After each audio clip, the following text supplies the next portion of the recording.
रायगड जिल्हा पोलीस अधीक्षक सोमनाथ घारगे आणि अपर पोलीस अधीक्षक अभिजित शिवतरे यांनी विधानसभा सार्वत्रिक निवडणुकीच्या अनुषंगाने आचारसंहितेच्या काळात अंमली पदार्थांची तस्करी, विक्री आणि वापर करणाऱ्यांवर NDPS अंतर्गत कारवाई करण्यासंदर्भात सूचना दिल्या होत्या।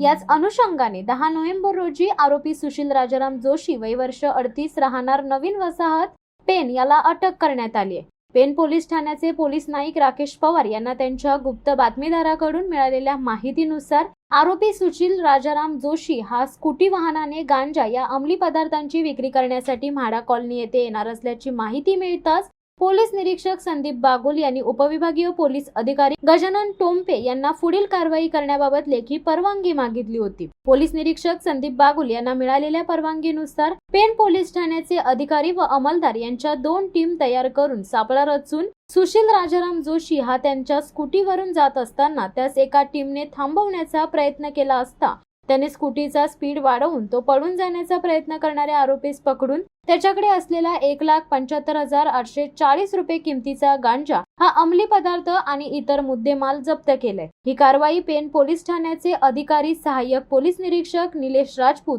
सहाय्यक फौजदार ढोबळे, महिला पोलीस नाईक शिंदे, पोलीस हवालदार कदम, पोलीस नाईक राकेश पवार, पोलीस हवालदार माने आदींनी केली आहे। तर सदर गुन्ह्याचा तपास उपविभागीय पोलीस अधिकारी गजानन टोम्पे व पेन पोलीस ठाण्याचे प्रभारी पोलीस निरीक्षक संदीप बागुल यांच्या मार्गदर्शनाखाली सहाय्यक पोलीस निरीक्षक निलेश राजपूत करीत आहेत।